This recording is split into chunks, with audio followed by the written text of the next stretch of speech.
Hello, my name's Noel, I'm a psychotherapist. Welcome to my YouTube channel. Do subscribe while you're here. If you're watching this blog on my website, then do enter your details in the contact page and let me know that you want to be added to the email list, and I'll send you these blogs on a regular basis. So this brief video on 3 thoughts or tools that you can use to help you with negative or toxic situations or relationships. Just a little caveat here. If you're in a dangerous relationship, say your partner is violent towards you, you need to get out. You need to get help for that and not stay in this situation. Same if you're in a bullying situation at work, you need to get help with that as well.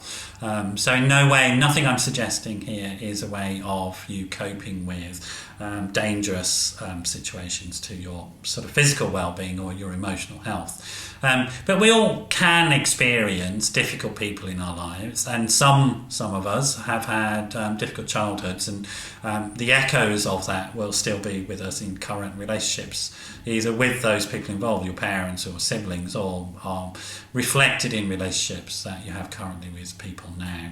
So these tools should help in those types of situations. And they come from mindfulness. They're ideas from mindfulness. So if you're not already doing mindfulness meditation, why not?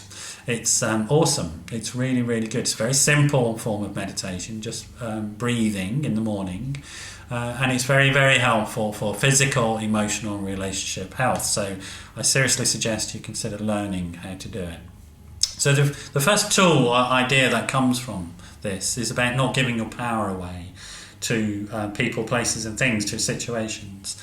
You are the master of your own experience of any particular moment, genuinely, deeply are.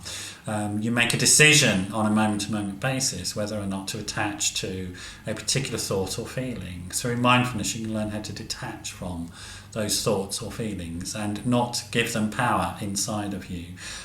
So essentially, you step out of being a victim towards other people and become much more the author of your own experience of this particular moment. You can reframe, you can look at, you can observe from moment to moment what's happening, and make mindful decisions about your response to them, whether you go into something or you step away from something, whether you attach or you detach from something. So that's one tool I want to suggest that's very, very helpful. The other tool is to let go of outcomes. When you're trying to attach to specific outcomes in the world, you're going to have more misery. That's a sort of Buddhist idea, and it is actually true. A good example is thinking about if you buy something new, a coat, for example. Let's say 2 people choose the same coat, and one person just wears the coat without being too attached to what happens to it, and the other person is very, very concerned about the coat getting dirty or wet or something like that. Who do you think is experiencing that coat in a more comfortable way? Well, I guess we know it's the first person, right? So they're not too worried about the outcome of the coat if it gets dirty or wet. They just live with that idea. You can transfer that concept, that idea, to your interpersonal relationships as well. Sort of letting go of trying to control somebody else and just thinking about your own peace of mind. So letting go of sort of wanting to make something a particular way or control an event. So, and then finally, the third tool I want to give you here is thinking about the bigger picture. Again, it's very much a sort of mindfulness idea, this. Where mindfulness works in the brain is in that aspect of the brain that is much more intuitive and bigger picture thinking. So if you can get into the exercise and practice of doing it, you'll be helping yourself to do this. But this idea of thinking about the bigger picture. So for example, a good way of thinking about it is that we are changing all the time. Life is changing all the time. If you think about your body, you think about when you were a child and think about it now, you can see that it has changed over time. Giving relatively impermanent things such as a specific moment or specific situation with somebody the power over you and your growth and development within that larger concept of we're constantly moving and changing is quite insane if you think about it. Nothing is so important in this moment that it can really affect the outcome of our life, or very few things are so important in this moment that they can really affect the outcome of our lives in that sort of context. So having the bigger context. Now, how does that look in practice? It's about things about, if you're in a difficult situation with somebody at work, for example, it's about thinking about, well, what are your goals here? What are your big, longer term goals? They may be something simple like, I just want to be happy, or there may be something like, I'm going to be moving on from here anyway.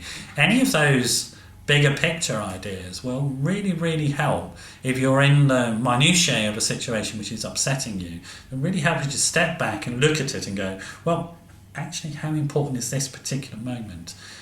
I think the answer will be not that important.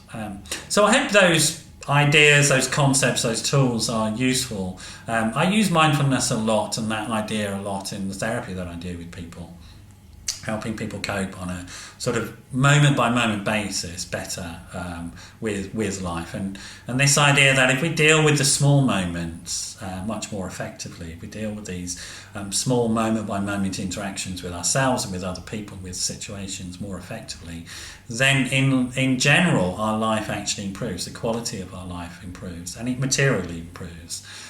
As we become better able to make decisions that are not reactive but are thought through and mindful, we get into a better relationship to the way we eat, the way we relate to people, the way we relate to ourselves, the way we make decisions, etc. We're not coming from a fear or stress basis, but more from a sort of compassionate basis towards ourselves and towards other people.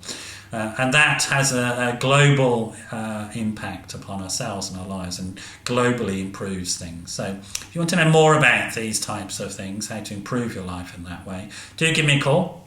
My number is 07 506 319 745. That's 07 506 319 745. Give me a call. We can have a chat about those things, about how you can get your life back on track and begin to globally improve your health and well-being. Thanks for dropping by. Hope I see you again another time. Bye-bye.